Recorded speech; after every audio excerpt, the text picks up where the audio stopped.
Single parent ആയതുകൊണ്ട് തന്നെ എന്തായാലും ഒരു ജോലി അത്യാവശ്യമാണ്. എനിക്ക് 2 കുഞ്ഞു മക്കളാണ്.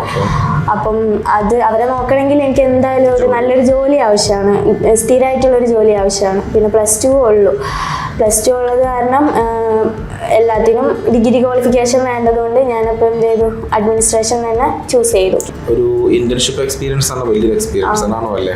തിയറിയൊന്നും പെട്ടെന്ന് നമ്മൾ പ്രാക്ടിക്കൽ വേൾഡിലേക്ക് എത്തുകയാണ്. അപ്പോൾ ഇന്റേൺഷിപ്പ് കൊടുത്ത് നിങ്ങളെ ജോലിക്ക് വിടുന്നതിൻ്റെ ഒരു ഇമ്പോർട്ടൻസ് ഉണ്ട് അല്ലേ? ആ ഇന്റേൺഷിപ്പ് കിട്ടിയ ഒരാളും ഇന്റേൺഷിപ്പ് ഇല്ലാതെ ജോലിക്ക് കയറുന്ന ഒരാളും തമ്മിൽ എന്താവും? നല്ല വ്യത്യാസം ഉണ്ടാവും.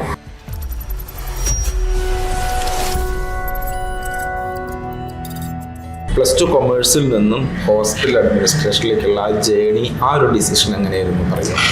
+2 കൊമേഴ്സ് കഴിഞ്ഞ് എൻ്റെ മാരേജ് കഴിഞ്ഞു. ഡിഗ്രി ഫസ്റ്റ് ഇയർ ആയപ്പം എൻ്റെ മാരേജ് കഴിഞ്ഞു. അപ്പം മാരേജിൻ്റെ ഒരു സമയമായതുകൊണ്ട് ഡ്രോപ്പ് ഔട്ട് ആകേണ്ടി വന്നു. പിന്നെ അവിടെ നിന്ന് കുറച്ച് നല്ല ഒരു 4-5 വർഷത്തെ ഗ്യാപ്പ് ഉണ്ട്. ഡെലിവറി കഴിഞ്ഞു, അങ്ങനെയൊക്കെ ഗ്യാപ്പ് വന്നു. അങ്ങനെ ഗ്യാപ്പ് വന്ന് ഇപ്പം പഠിക്കാനുള്ളൊരു സാഹചര്യം ആയതുകൊണ്ട് ഞാൻ കുറേ ഇൻസ്റ്റിറ്റ്യൂട്ട് ഞാൻ നോക്കി, അന്വേഷിച്ചു. അപ്പം എൻ്റെ ഒരു ഫ്രണ്ട് ഇവിടെ ആദ്യം പഠിച്ചിരുന്നു. അപ്പം ഹെറോണി പഠിച്ചിരുന്നു. അപ്പോൾ അവളോട് ചോദിച്ചു, എനിക്ക് ഇങ്ങനെ മാനേജ്മെൻറ്റ് ഫീൽഡ് നല്ല ഇഷ്ടമാണ്. അപ്പം ഞാൻ ആദ്യം അന്വേഷിച്ചത് ഓഫീസ് മാനേജ്മെൻ്റ് ആയിരുന്നു. അപ്പോൾ അതിന് ഡിഗ്രി വേണം എന്ന് പറഞ്ഞു. ഞാനപ്പം ഹോസ്പിറ്റൽ മാനേജ്മെൻറ്റ് നോക്കാമെന്ന് വിചാരിച്ചു. അപ്പോൾ അങ്ങനെയാണ് ഇവളെ കോണ്ടാക്ട് ചെയ്യുന്നത്. കോണ്ടാക്ട് ചെയ്തപ്പം ഇവളിങ്ങനെ ഒരു ഇൻസ്റ്റിറ്റ്യൂട്ട് ഉണ്ട്, ഹെറോണിയിൽ വന്നാൽ മതി, അടിപൊളിയാണ്, നമുക്കൊരു കോളേജ് ഫീലാണ് ഉണ്ടാവും എന്ന് പറഞ്ഞു. എന്നിട്ട് ഞാൻ എന്ത് ചെയ്തു, വീട്ടിൽ പറഞ്ഞു. വീട്ടിൽ പറഞ്ഞപ്പോൾ വീട്ടുകാർക്ക് ഓക്കെയാണ്. ഞാൻ സിംഗിൾ പാരന്റ് ആണ്. അപ്പം അതിൻ്റെതായ കുറച്ച് ബുദ്ധിമുട്ട് ഉണ്ടായിരുന്നു എനിക്ക്. ആ ഒരു സിംഗിൾ പാരന്റ് ആയതുകൊണ്ടാണ് എനിക്ക് പഠിക്കാൻ പറ്റിയത്. സിംഗിൾ പാരന്റ് ആയതുകൊണ്ട് തന്നെ എന്തായാലും ഒരു ജോലി അത്യാവശ്യമാണ്. എനിക്ക് 2 കുഞ്ഞു മക്കളാണ്. അപ്പം അത് അവരെ നോക്കണമെങ്കിൽ എനിക്ക് എന്തായാലും ഒരു നല്ലൊരു ജോലി ആവശ്യമാണ്, സ്ഥിരമായിട്ടുള്ളൊരു ജോലി ആവശ്യമാണ്. പിന്നെ +2 ഉള്ളൂ. +2 ഉള്ളത് കാരണം എല്ലാത്തിനും ഡിഗ്രി ക്വാളിഫിക്കേഷൻ വേണ്ടതുകൊണ്ട് ഞാനപ്പോൾ എന്ത് ചെയ്തു, അഡ്മിനിസ്ട്രേഷൻ തന്നെ ചൂസ് ചെയ്തു.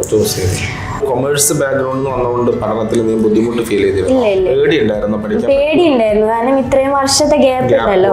അപ്പം നല്ല രീതിക്ക് പേടിയുണ്ടായിരുന്നു. എങ്ങനെയാണ് പഠിച്ചു കഴിഞ്ഞാൽ നമുക്ക് മൈൻഡിൽ കയറുമോ എന്നുള്ളതൊക്കെ ഒരു പേടിയായിരുന്നു. ഇപ്പം വലിയ പ്രശ്നമൊന്നുമില്ല, നമുക്ക് പഠിക്കാൻ പറ്റും എന്നുള്ളൊരു ഇതല്ലേ. ഒരു ഇന്റേൺഷിപ്പ് എക്സ്പീരിയൻസ് ആണ് വലിയൊരു എക്സ്പീരിയൻസ് ആണോ അല്ലേ? തിയറിയൊന്നും പെട്ടെന്ന് നമ്മൾ പ്രാക്ടിക്കൽ വേൾഡിലേക്ക് എത്തുകയാണ്. അപ്പോൾ ഇന്റേൺഷിപ്പ് കൊടുത്ത് നിങ്ങളെ ജോലിക്ക് വിടുന്നതിൻ്റെ ഒരു ഇമ്പോർട്ടൻസ് ഉണ്ട് അല്ലേ? ആ ഇന്റേൺഷിപ്പ് കിട്ടിയ ഒരാളും ഇന്റേൺഷിപ്പ് ഇല്ലാതെ ജോലിക്ക് കയറുന്ന ഒരാളും തമ്മിൽ എന്താവും? നല്ല വ്യത്യാസം ഉണ്ടാവും. കാരണം ഇന്റേൺഷിപ്പ് ആകുമ്പോൾ നമുക്ക് അവിടെ പഠിക്കാം, എന്താണ് ചെയ്യേണ്ടതെന്ന് നമുക്ക് പഠിക്കാം. ഡിപ്പാർട്ട്മെന്റ്സ് അറിയാം, പേഷ്യൻസ് ഡിഫറെന്റ് ആൾക്കാരായിരിക്കും ഡീൽ ചെയ്യാനായിട്ട്. ഓരോരുത്തരുടെ ഇപ്പം ഓരോ രോഗമായിട്ട് വരുന്നവരായിരിക്കും. അപ്പൊ അതിൻ്റെതായ രീതിക്ക് അവർക്ക് വേദനകൾ ഉണ്ടാകും, പ്രഷർ ഉണ്ടാകും, അതൊക്കെ നമുക്ക് കണ്ടറിയാൻ പറ്റും. എല്ലാ ഡിപ്പാർട്ട്മെന്റിലേക്കും നിങ്ങൾ പോസ്റ്റ് ചെയ്യുന്നുണ്ടോ? ഇല്ല, ഞാനിപ്പം ഡയബറ്റോളജി ഡിപ്പാർട്ട്മെന്റിൽ OP-യിൽ ഇരിക്കുന്നു. നല്ല എക്സ്പീരിയൻസ്. അതായത് നമ്മൾ പഠിച്ചതിന്റെ പ്രാക്ടിക്കലാണ് അവിടെ കാണുന്നത്. ഡയബറ്റീസ് എന്താണ്, ഡയബറ്റിക് ഫുഡ് എന്താണ്, എന്തുകൊണ്ട് ഡയബറ്റീസ് വരുന്നു, അവരുടെ പ്രയാസങ്ങളും പ്രശ്നങ്ങളൊക്കെ. അപ്പൊ ആ ഒരു എക്സ്പീരിയൻസ് ഇന്റേൺഷിപ്പിൽ വന്നിട്ടുള്ള എന്തെങ്കിലും ഒരു എക്സ്പീരിയൻസ് ഉണ്ടോ? ഒരു പോസിറ്റീവായ എന്തെങ്കിലും ഒരു എക്സ്പീരിയൻസ്? പോസിറ്റീവ് എന്ന് വെച്ചാൽ ഇതേപോലെ ഒരുപാട് പേര് പറയും, മോള് ചെയ്തത് കാരണം എനിക്കന്ന് വേഗം ഡോക്ടറെ കാണാൻ പറ്റി. ഞാൻ ഇരിക്കുന്ന ഡിപ്പാർട്ട്മെന്റിൽ നല്ല തിരക്കുള്ള ഡോക്ടറാണ്. അപ്പം വരുന്നവര് തൃശ്ശൂരിൽ നിന്ന് വരുന്നവരുണ്ട്, എറണാകുളത്ത് നിന്ന്, ബാംഗ്ലൂരിൽ നിന്നൊക്കെ വരുന്നവരുണ്ട്. അപ്പോൾ അവർക്ക് സമയപരിമിതി ഉണ്ട്. അപ്പം നമ്മൾ വിളിച്ചൊന്ന് സംസാരിച്ച് PROനോടൊക്കെ സംസാരിച്ച് കഴിഞ്ഞാൽ അവർ സമയം നീട്ടി തന്ന, അല്ലെങ്കിൽ സമയം ചുരുക്കി തന്നാൽ അവർക്കതൊരു എന്താ പറയുക, ആശ്വാസമാവും. ട്രെയിനായാലും അപ്പം ഇങ്ങനെ വന്ന് പറയും, മോൾ അങ്ങനെ ചെയ്തത് കാരണം എനിക്ക് വേഗം പോകാൻ പറ്റി, നന്നായി എന്നൊക്കെ പറയും. ഏറ്റവും കൂടുതൽ നമുക്ക് മോനെ എന്നുള്ള വിളി കേൾക്കുന്ന ഒരു മേഖലയാണ് ഹോസ്പിറ്റൽ എന്ന് പറയുന്നത്. അത് കേൾക്കുമ്പോൾ ഉള്ളൊരു ഫീലിംഗ്, അതൊരു നല്ല, ഇപ്പം നമ്മൾ അറിയാത്ത ആൾക്കാരാണ് നമ്മളെ കൂടുതൽ ബ്ലെസ് ചെയ്യുന്നത്. അപ്പോൾ അതൊരു നല്ല എക്സ്പീരിയൻസ് ആണ്. പിന്നെ നമ്മളിപ്പോൾ ഇനി നമ്മൾ ജോലിയിലേക്ക് കയറുന്ന സമയത്ത് അല്ലേ, ഇപ്പോൾ ആയിഷ ചിന്തിക്കുകയാണ്, ഞാൻ ഈ ഒരു എല്ലാവർക്കും നമ്മളെ ജോലി ആയിക്കോട്ടെ, നമ്മുടെ പ്രൊഫഷണൽ ഒരു മൂല്യം നമ്മൾ കാത്തു സൂക്ഷിക്കുക അല്ലേ? അങ്ങനെ നോക്കുകയാണെങ്കിൽ എന്തായാലും എന്തിനാണ് ഏറ്റവും കൂടുതൽ പ്രാധാന്യം കൊടുക്കുന്നത് ഒരു ഹോസ്പിറ്റൽ അഡ്മിനിസ്ട്രേറ്റർ എന്ന ലെവലിൽ?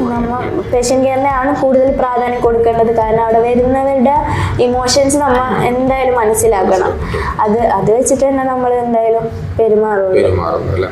പിന്നെ നമ്മൾക്കിപ്പോൾ ഈ ആരോഗ്യം പഠിച്ചുകൊണ്ടിരിക്കുന്ന സമയത്ത് നിങ്ങൾക്ക് ഒരുപാട് പ്രോഗ്രാമുകൾ അറ്റൻഡ് ചെയ്യാൻ പറ്റിയിട്ടുണ്ടാവും അല്ലേ? അത് ഈ ഒരു കരിയർ ഗ്യാപ്പ് കഴിഞ്ഞിട്ട് വരുന്ന ഒരാളെ സംബന്ധിച്ച് അല്ലേ, നമ്മളെല്ലാ പഠനമൊക്കെ നിർന്നു കഴിഞ്ഞു, ഇനി എനിക്ക് പഠനമൊന്നുമില്ല എന്ന് ചിന്തിച്ച് നിൽക്കുന്ന ഒരുപാട് സിറ്റുവേഷൻ ഉണ്ടായിട്ടുണ്ടാവാം. പെട്ടെന്നാണ് പഠിക്കാൻ തീരുമാനിക്കുന്നത്. പഠിക്കാൻ വന്നപ്പോൾ ഇവിടെ കുറേ പ്രോഗ്രാമുകൾ, അത് എത്രമാത്രം ഹാപ്പിനെസ് തന്നു? നല്ല രീതിക്ക് എൻജോയ് ചെയ്തിട്ടുണ്ട്. കാരണം ഡിഗ്രി ഉണ്ടായിട്ടില്ല, ഡിഗ്രി ഇല്ല, എന്താ പറയുക, പ്രോഗ്രാംസ് ആയ ഒരു +2 കഴിഞ്ഞതിന് ശേഷം പിന്നെ ഇപ്പോഴാണ് ഞാൻ പ്രോഗ്രാംസിന് നിൽക്കുന്നത്. ആദ്യമൊക്കെ നല്ല ആക്റ്റീവ് ആയിരുന്നു. ഇവിടെ വന്നപ്പം കൂടുതൽ ആക്റ്റീവായി ഞാൻ. പ്രോഗ്രാം ആയാലും എന്തിനായാലും ഞാൻ ഉണ്ടാവും അവിടെ. കിട്ടി, ഒരുപാട് നല്ല സുഹൃത്തുക്കളെ കിട്ടി, ടീച്ചേഴ്സിനെ കിട്ടി, എല്ലാരും. ഇനി നമുക്ക് ഈ ഇപ്പോൾ ആരോട് പഠിക്കുന്ന സമയത്ത് തന്നെ നമുക്ക് ചില ഒരുപാട് പ്രോഗ്രാമുകൾ നമുക്ക് അഡീഷണൽ കിട്ടിയിട്ടുണ്ട്. സിലബസിന് ഇല്ലാത്ത പ്രോഗ്രാമുകളില്ലേ, നമ്മളെ vitals workshop, BLS workshop, hospital visit. ഇതിൻ്റെ ഒരു പ്രാധാന്യം ഇപ്പോൾ ആലോചിച്ച് നോക്കുമ്പോൾ എത്രമാത്രം നല്ലതായിരുന്നു ആ ഒരു വിസിറ്റ് അല്ലെങ്കിൽ ആ ഒരു പ്രോഗ്രാം എന്ന് മനസ്സിൽ തോന്നുന്നുണ്ട്? അപ്പോൾ BLS എന്നൊക്കെ പറയുമ്പോൾ ഒരാളെ ജീവൻ രക്ഷിക്കുന്ന കാര്യമല്ലേ. അപ്പൊ അതൊക്കെ നമുക്ക് പഠിക്കാൻ പറ്റുന്നത് അത്രയും വലിയ ഭാഗ്യമായിട്ടാണ് കാണുന്നത്. ഒരാളെ ജീവൻ രക്ഷിക്കുന്നത് നമുക്ക് നല്ലൊരു ഭാഗ്യല്ലേ. അതൊക്കെ പഠിക്കാൻ കൂട്ടിയിട്ടുണ്ട്. ഹോസ്പിറ്റൽ ഫീൽഡ് അല്ലേ, അപ്പം എന്തായാലും അതൊക്കെ അറിഞ്ഞിരിക്കണം. അങ്ങനെയൊക്കെ ഹെൽപ്ഫുൾ ആണ്. ഇഷ്ടായി. ഇനി നമുക്ക് നോക്കുകയാണെങ്കിൽ നമ്മളെല്ലാവരുടെ ലൈഫിൽ കുറേ ആളുകൾ നമ്മൾ ഇൻഫ്ലുവൻസ് ചെയ്തിട്ടുണ്ടാവും അല്ലേ? ഈ ഒരു പഠന കാലയളവിൽ ഏറ്റവും കൂടുതൽ ഫേവറേറ്റ് ആയിട്ട് തോന്നിയ ഒരു ടീച്ചർ ആരാണ്? ശിഖ മിസ് ഉണ്ട്.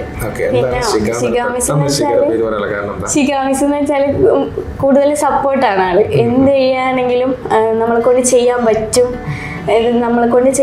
നിങ്ങളെ കൊണ്ടൊക്കെ ചെയ്യാൻ പറ്റും. മൂപ്പര് നല്ലോണം നമ്മളെ